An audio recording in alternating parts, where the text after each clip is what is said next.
Let me, my buddy co-host Mike here, owner of VA Nutshell. Hello. There is a thing you wanted to ask the Griff here. Oh yeah. Yeah, I had a few questions. I noticed One you were question. talking... You get one question, Mike. I swear to God. I get one question. Mike. I'm sorry. Mike, do you I hear have that? one 3-part I have the gun question. ready. Go ahead. All right, the one 3-part question. Go for it. Whoa, no, one question. And I know what the question excellent. is, so don't lie.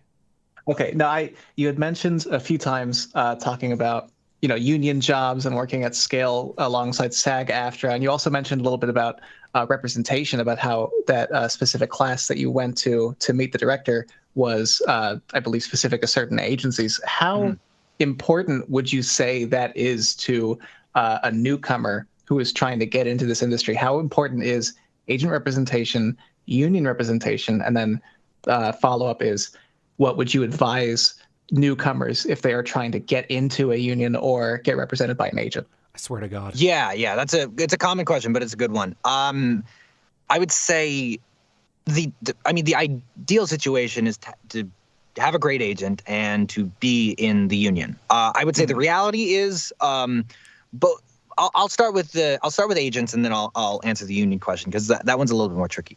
Agents are, if people listening don't know what an agent is, basically you sign with an agent and they take 10 to 15% of a contract. For union projects, it is 10%. It's capped there. If it's non-union, they can ask for 15. Some ask for 20. I think anything beyond that's ridiculous. I need 40. 20s. Yeah. If they're asking 40, get out of there. They're not an agent. Wow. But yeah, I know. But the basic idea of an agent is like, listen, we will curate talent at an agent level. We'll represent people who are really good at what they do. And then the big studios, you send us your auditions. We will send in our best people, so you're not flooded with thousands and thousands of tapes or audio files, and then you can pick from there. That's the advantage in the industry. How to access one as a new talent or a new actor? It's weird. At the very least, I would say having solid demo reels is really what's going to make you stand out. If you're brand new, I would say really good agents are always looking for new talent. They're always trying to find people who are up and coming, people who they can give new chances to. In the best of circumstances, that helps them, because that way they can present new talent to the studios who might be looking for that, because they don't want the same actors over and over again for too long. I mean, they do want to bring in people they can rely on and they know, but it's a balance of the two things, and it's a timing thing many times. Sometimes you'll go to an agent and they're like, yeah, we're not looking for anyone new, or you go to one and like, oh my gosh, yes, we're looking for new people, come on in. I would say solid demo reels when you're first starting out. Really showcasing your range and your acting. They don't need to be crazy, like audio mixed godlike masterpieces. They can literally just be you and your voice. My basic setup is 6 scenes, 10 seconds each, or 6 characters.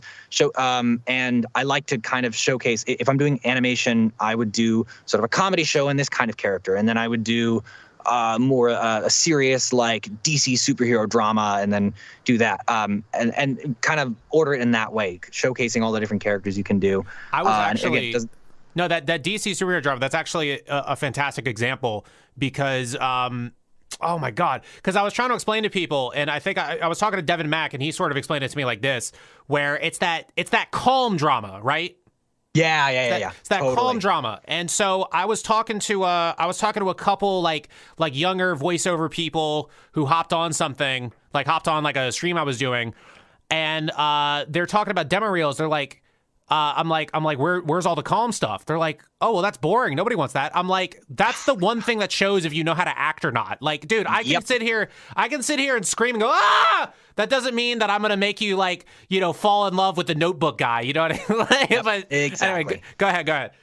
Yeah, and demos can certainly end up being like a show, and they can be very, what's popular right now is obviously anime and JRPGs, and they can be very broad and big. I would say that they're moving in a more grounded direction, or the good ones are. I think there's, a style sets in, and it takes a while to, fully shift over. But the point being is you want to showcase really that you can act. Yes, that you can do other voices and characters, but the first thing is act, because at least that's the most important thing.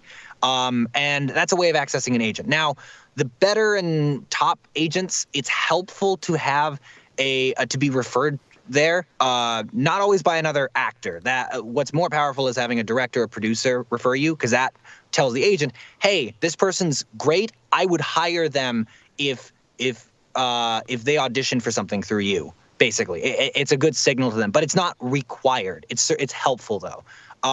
There is definitely a level of a sense of gatekeeping in this industry, and that's undeniable. I can't pretend like that doesn't exist. All run through the agencies. Yep. Yeah, for the most part. I mean, I would, especially now, I think because more and more things are starting to go union again. There was a time where the majority of anime was non-union and a good amount of video games were non-union, but then video games started being taken more seriously, and then anime and dubbing started being taken more seriously, and it got the attention of the union, and they're like, oh, wait, our contracts suck. We should update them. But there's a lot being done in that transition to make accessing those kinds of projects easy. Like, if you're not a member of the union, you can still audition for union projects. There's a piece of paper they sign called a Taft-Hartley. It is literally a one-page piece of paper they sign, and you get brought into the union on a temporary basis. Basically, I think for 30 to 90 days, I can't remember. You're basically SAG eligible, which means, okay, you can work on SAG projects from within this time frame. And you can sign up by paying the initiation fee, but it's sort of a temporary basis thing. Once you work 3 voiceover projects, you become a must join. So your next project then means you have to pay that initiation fee, which is pretty steep. I'm not going to lie. Honestly, SAG kind of screws over. I tried. I had an opportunity where I had a budget or something, and I was like, okay, let me sign up for SAG to be a producer who gets union people on, because I was talking with a few people who just would not break the SAG thing, and it is the most convoluted goddamn process to sign up. Yeah, the signatory process. Yeah, all of that, and it's like, I don't know how hard it is for you, but for me, I'm like, all right, I'll just keep doing it the illegal way, I guess, because I'm not putting up with this. Like, you're supposed to, so I have to spend more money for the SAG thing, right? I don't know about you. In my life, I was taught that you spend money to get rid of headaches. You don't spend money to get more headaches. That's not how it works. Yeah, and that's a good time to transition into talking about the union. I will advocate on the union's behalf first before I go into the negatives, because I have plenty to say on the negatives. I think there is a lot being done to make the union more accessible from an actor's side of things as well as a producer's side of things. For a while, the union, SAG-AFTRA, used to be 2 unions. It was SAG, Screen Actors Guild, and AFTRA, which is the Association for Television, Radio, and I can't remember, but there were 2 separate unions. And then they melded together. But during that time, when they became one union, it was late 90s, early 2000s. I probably have that date slightly off. But the point being was voiceover was very different in the 90s and the early 2000s. The things that were taken seriously were, well, not even that seriously, but seriously what would have been network television, like Cartoon Network, ABC, Disney, all of those shows. But video game voice acting was not a thing. And anime was just a language option on a VHS. It was all brand new. Yeah. Exactly. It was all brand new. So it was sort of the Wild West for a while, and that was the non-union space. And as time went on, and like I said, those mediums started being taken more seriously. But because those contracts, basically what happened was, by the time they were taken seriously, those contracts were so old that they made no sense. Like, video game recording in 2016 was nothing like it was in the 90s. So the contracts from back in the 90s, which was what they were still using, had no protection for, say, it was mocap and you needed to have stunt coordinators. They had nothing in there in terms of taking break, like vocal rests, or how many characters you could do within a span of 4 hours, or like, there was so much wrong and so much not covered because it was just a different time and they had not updated the contracts. There was literally no voiceover department at SAG-AFTRA for years. And I mean, literally, I think during the time I became a voice actor, the last 4 or 5 years, that's when it first came to be, like a dedicated department for voiceover, which is insane. It's absolutely crazy. And during that time, there was also the video game strike in, I think, 2016. And then more recently, was that the I'm on board? Or was that? I don't remember the hashtags, but I interviewed. I interviewed Marissa Valenti a few times, and I'm pretty sure I talked to her about. It was called "I Am on Board" or some shit, or like "I'm Going" or "I'm with Sean Schimmel" or some shit. Go ahead. Go ahead. All right. I don't remember, but and then even more recently, there's been a push from dubbing actors to unionize, to have more protections and higher pay, because dubbing itself is a very particular skill set. I mean, like ADR and all of that, like it's paid really the least among sort of the creative voiceover aspect. I mean, in terms of like character-driven, story-driven kind of shows, it's just not been historically paid that well. Yeah. And the union's doing its best to make things better and make things accessible. The problem is they have a really steep initiation fee. It's $3,000 when you join. $3,000. That's like 3 union jobs. That's like being the lead in an anime and doing like 24 episodes. That's like, well, maybe 12 episodes. How many union jobs can you expect per year? Like, just with you, like, how many union jobs could you expect? Oh, for me, right now, like I work, I would say maybe 75% union jobs, but that's because I have a great agent. The other thing about SAG-AFTRA that is kind of funny is they call themselves a union, but most unions try and get you work. Like they have a job board or whatever. I'm not in any trade. I can't speak to specifics, but the SAG-AFTRA doesn't do that. They don't have job postings. They don't have representatives going out and being like, oh, hey, these studios are auditioning for this. You should go. They don't have that. They offer, at best, free classes that fill up in like 2 seconds. And it's just, actors pontificating on their expertise. And I'm not saying that's not useful, but I am saying that, like, as a union, they don't really go out of their way to help you get work. If you get the audition and you work with them, then you're protected under a really strong contract and you do have higher pay. But again, like you can see that if you don't have access to those auditions, if you don't have an agent who gets those sides or is submitting you to these studios so you can get auditions for these big union shows, the Disney stuff or the big Sony game or Microsoft game or whatever, then you're kind of stuck waiting and hoping you can make that connection or writing cold emails and all that. I was told that or no, because I worked with a couple models and then I worked with some VO people and stuff like that.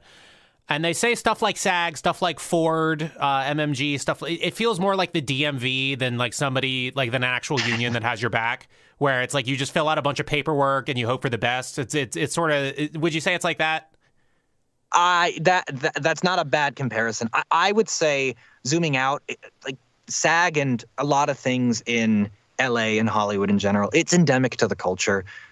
It's an old business run by old Brad Pitt people. doesn't get that treatment though. You know what I mean? Like no. But that's what. But the LA culture is built for Brad Pitt. It's built for stars. It's built for money machines. And it's you can be cynical about that, and I probably am being a little cynical about it. But like that's the culture that we operate in. We're small potatoes, and we're fighting for better treatment and equality and all that. And we are paid quite a bit of money. But the point being is what I'm.